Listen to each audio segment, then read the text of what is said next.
Welcome to the English 3 segment exam overview video. Now this is not going to cover everything that's on your test, but it is going to give you some pointers when you take final exams with Florida Virtual School. The good news is this is an untimed exam, but we recommend giving yourself 2 hours with limited distractions so you can get it done in one shot. There's a limited number of times that we can reset this exam, so if you're clicking around on other sites or you get locked out of the test, if your power turns off, if your computer runs out of battery, if any kind of technical issue occurs, there's a limited number of times that we can reset it. So try to minimize any of those distractions or issues. And you can't retake it over and over again. We're limited to 2 attempts on this exam, so you want to pass it the first time with at least a 60% or higher. Before you click submit, make sure you've answered all of your questions, especially those at the bottom for your fill in the blank or your short answer responses, because our goal is to help you get to at least a 60% on this exam. If you don't pass, be prepared for your teacher to reach out to you so that we can discuss options for a retake. The regular exam has approximately 30 multiple choice questions with 1 to 2 short answers, whereas the honors exam has about 35 questions with 3 to 5 short answer responses that are slightly longer at 5 to 7 sentences each. One of the great benefits to taking your final exam is that it's open notes, and we expect you and want you to use a dictionary as you go through your test.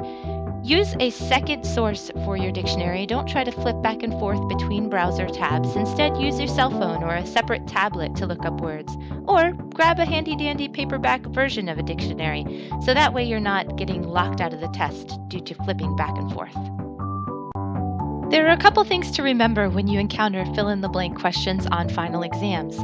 One is you have to put your answers in alphabetical order, and the other is that you use letters only.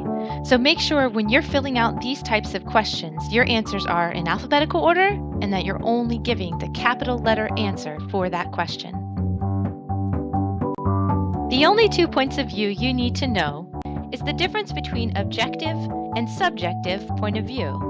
Remember that when you're objective, you're stating the facts, whereas if you're subjective, you're giving more personal opinion. I like to think of it as objects can't have feelings, so if you're objective, there's no added bias along the way. Knowing the difference between formal and informal tone will help you with several questions on your exam. Remember, being formal is more fancy, whereas informal is casual and laid back. Look over the slide for some other suggestions to know the difference between the two. You'll have at least 2 written responses or short answer responses on your exam, and more if you're in the honors class. Take a moment to read over this quick excerpt from War of the Worlds by H.G. Wells. And we're looking here for an example using textual support where the question asks us, why does Wells believe that humans had no right to judge the Martians for their behavior? Take a moment to pause the video now and familiarize yourself with this passage and some of the suggestions, and click play when you're ready to start again. And welcome back.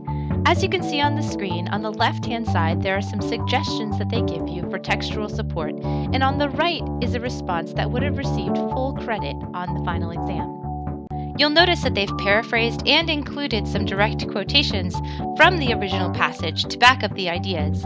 This is crucial. Every time you answer a question on an exam, make sure you provide textual support when it's requested.